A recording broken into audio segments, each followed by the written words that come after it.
Friends, आज हम CPC का ऑर्डर 26 के पार्ट 10A से लेकर के 16A तक के बारे में बात करेंगे।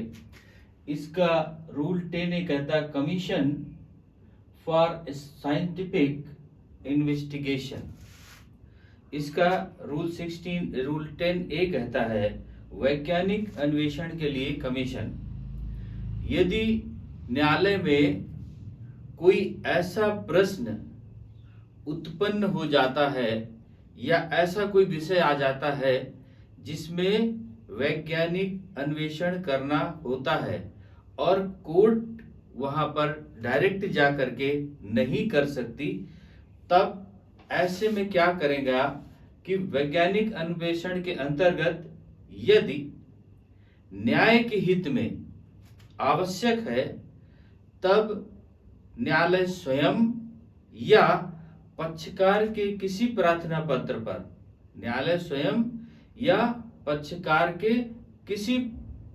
पत्र पर वह कमीशन करने का आदेश जारी कर सकती है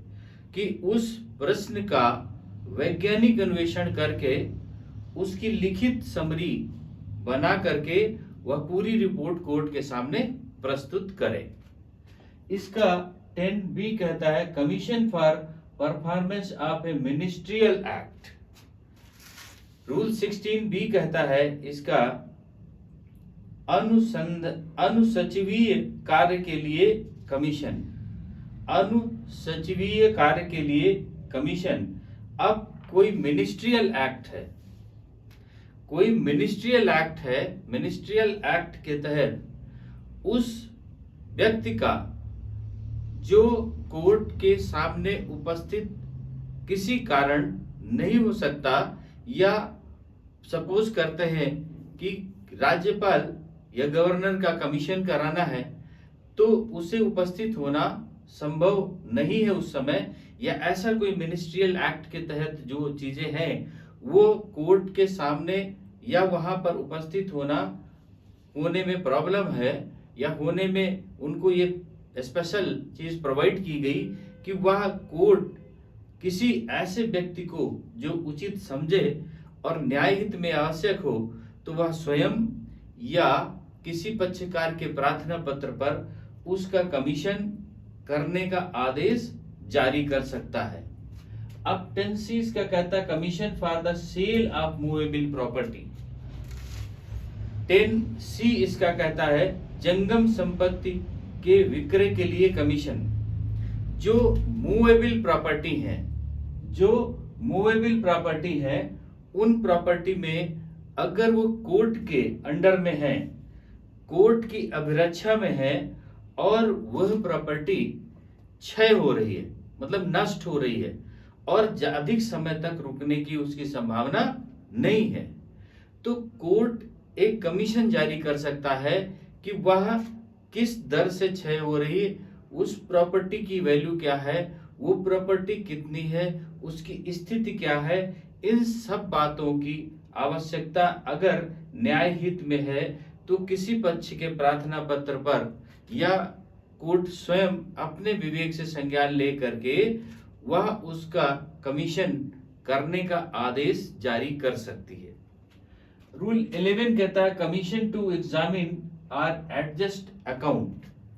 रूल 11 कहता है इसका लेखाओं की परीक्षा या समायोजन करने के लिए कमीशन। ये भी पॉसिबल नहीं होता कि लेखाओं की परीक्षा या उनका समायोजन कोर्ट के समझ डायरेक्ट आकर के करे या कोर्ट डायरेक्ट जा करके वहां पर उसका कमीशन करे। तो इसके लिए क्या करते हैं कि अगर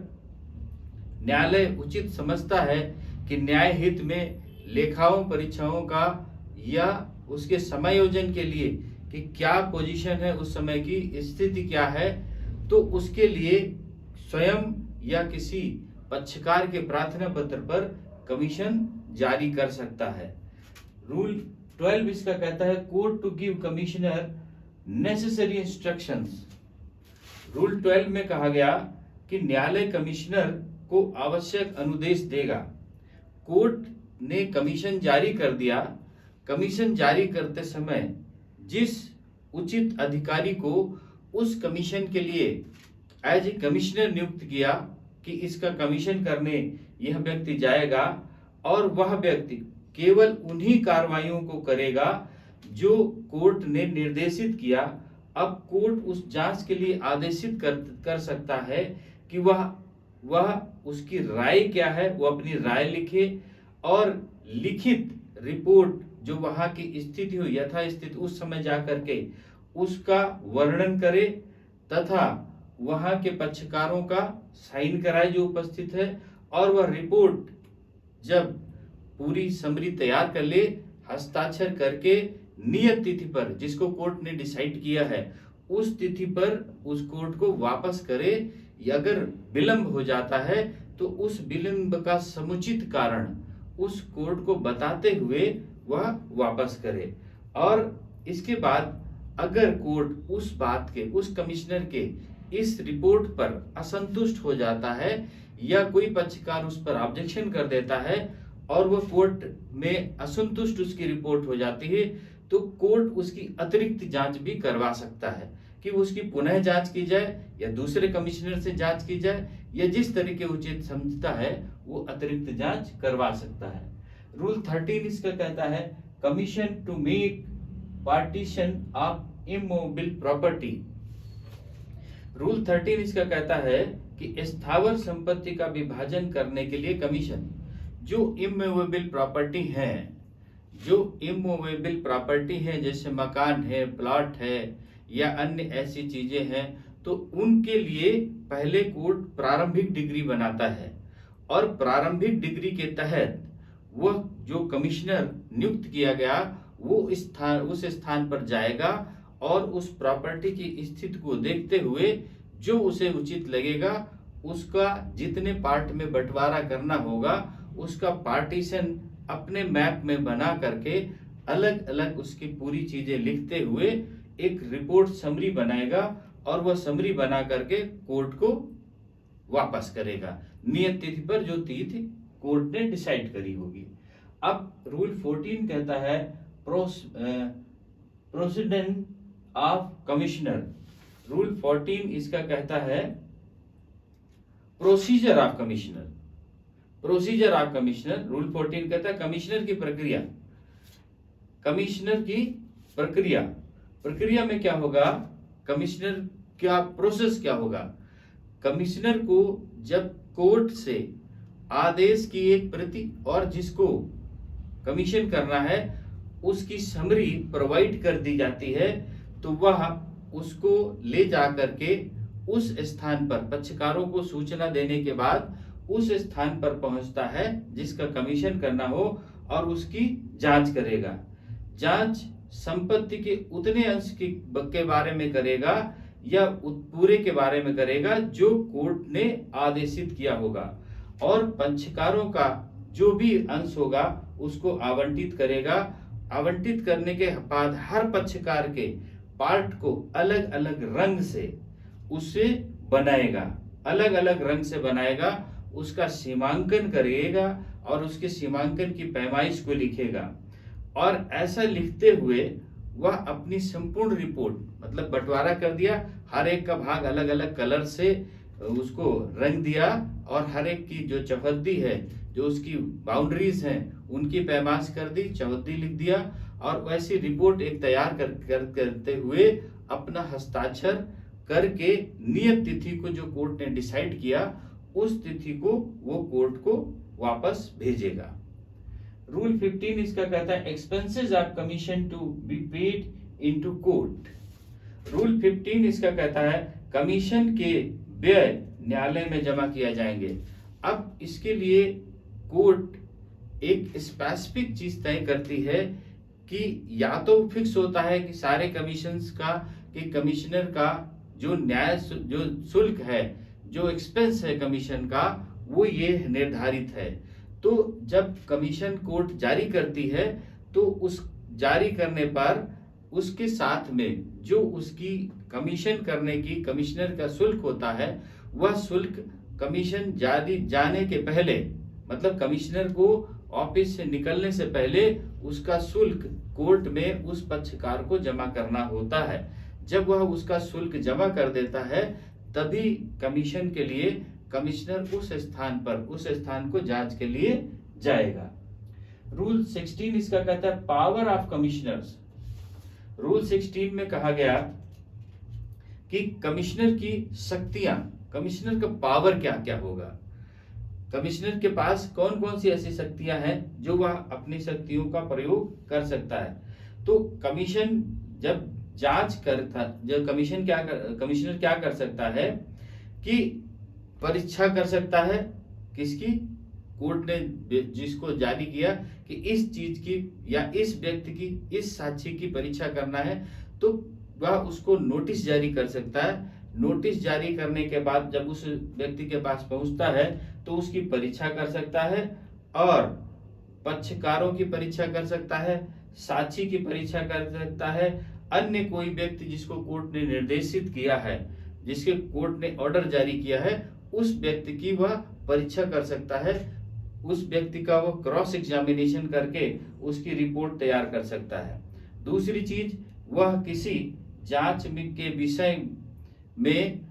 जो दस्तावेज का कमीशन करने के लिए कहा गया, उस दस्तावेज को या अन्य जो चीज है जिनकी जांच करना है उन चीजों को मंगवा सकता है और उनकी जांच कर सकता है। तीसरी बात इसमें से आएगी क्योंकि कोई लैंड है, कोई भूमि है या कोई निर्माण है, उसमें वह कोर्ट की इजाजत है, चूंकि उसको उसकी जांच करना, वह उसमें एंट्री कर सकता है, वह उसके भीतर जा सकता है और उसके हर पहलू की जांच करके एक रिपोर्ट तैयार कर सकता है और वह रिपोर्ट कोर्ट को सबमिट कर सकता है। तो ये हो गई कमिश्नर की पावर, ये कमिश्नर को ये पावर्स दी गई हैं। रूल 16A में कहा questions objected to before the commissioner. Rule 16A कहा वे प्रश्न जिन पर कमिश्नर के समय आक्षेप किया जाता है। अब कमिश्नर किसी व्यक्ति के पास में जाता है जिसको कोर्ट ने कमीशन करने के लिए जारी किया है कि इसका कमीशन कराया जाए, और वह उस व्यक्ति का साक्ष्य लेने के लिए उस व्यक्ति के पास पहुंचता है और उस साक्ष्य से रिलेटेड प्रश्न करता है, और उन प्रश्न में से कोई भी उसका प्लीडर या उसका पक्षकार विरोध करता है, पक्षकार विरोध करता है। अगर वह पक्षकार विरोध करता है तो कमिश्नर अपने पूछे गए प्रश्न को, उसके द्वारा साक्षी के द्वारा दिए गए उत्तर को और जिसने विरोध किया उसके विरोध को और उसका नाम, उसके पक्षकार का नाम, वह पूरी बात अंकित करेगा और अंकित करके उसकी एक रिपोर्ट वो जो अंकित करेगा और अंकित करने के बाद वह कोर्ट को सबमिट करेगा और उन प्रश्नों के उत्तर साक्ष्य के रूप में कोर्ट के आदेश से, अगर उन प्रश्नों को या उन चीजों को जो कोर्ट में सबमिट किया अमीन कमिश्नर ने, उसको कोर्ट जब आदेशित कर देगी कि वो पत्रावली में लेकर के उसका साक्ष्य के रूप में यूज किए जा सकते, पढ़े जा सकते हैं, तब उनका साक्ष्य के रूप में उनका प्रयोग होगा।